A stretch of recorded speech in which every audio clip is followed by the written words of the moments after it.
Engineers build things that delight customers. Engineers focus on solving challenges and execute faster than your competitors. But how do you build that great team and keep it together?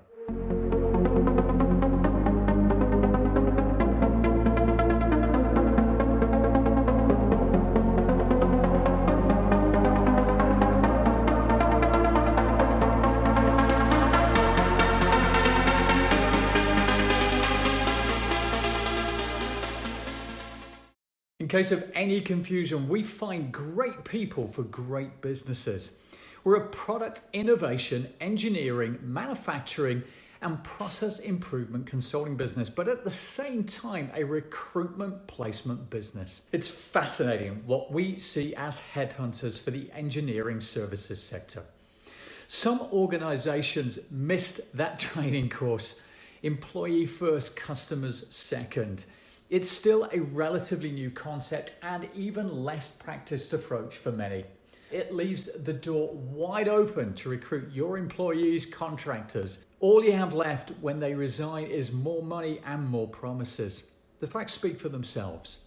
80% of candidates who stay at their current companies after receiving a counteroffer end up leaving within a year. Spotting the signs. It matters not the name of the company or the type of organization you work for, but instead who you work for. If the culture is old school, you'll frequently see the signs. They counter offer when someone resigns. It's the classic secondary focus on employees who only become the short-term number one priority upon that resignation. Up until this point, their needs, their hopes, and their dreams had been consistently in second place to that of their bosses.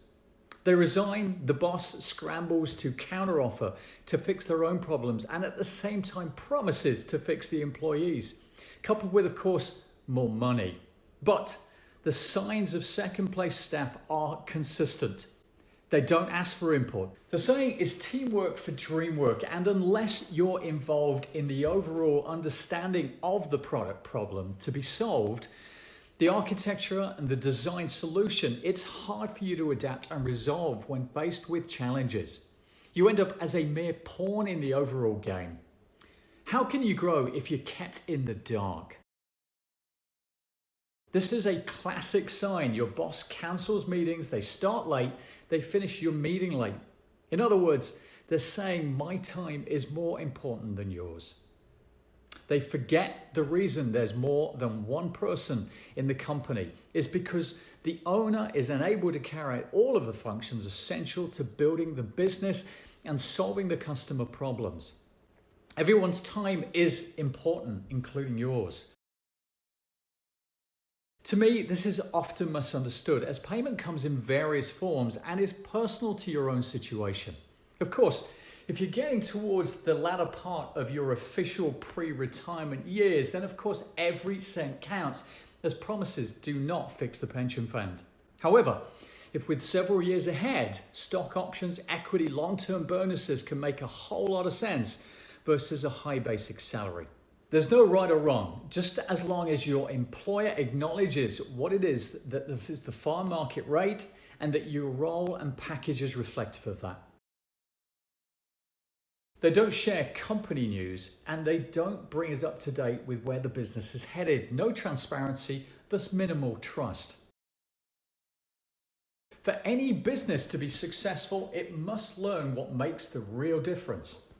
The core business, people's lives and the customer community, and putting everything else into some reasonable context and perspective. The context doesn't mean ignore the mistakes, but it probably means improve over time, build momentum, and not to worry about minutiae on a daily basis. The big one. Every great culture starts with empathy. Unless you understand what your people want next and perhaps in the future, how can you possibly help them to help you get where you want to be? It's a two-way deal and is regardless of them being on your payroll.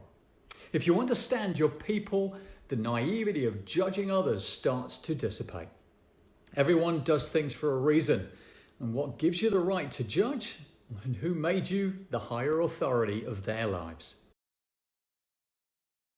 When you're in the trenches, you need support, be that customer feedback, money, leadership, direction, payment, or whatever. That's why we have HR, finance, CEOs, marketing, etc., etc. Sometimes these departments need to be reminded who they're working for. Authentic leadership is a management style in which leaders are genuine, self-aware, and transparent. An authentic leader is able to inspire loyalty and trust in his or her employees by consistently displaying who he or she really is and inspiring amazing performance. Authentic leadership is the single strongest predictor of an employee job satisfaction.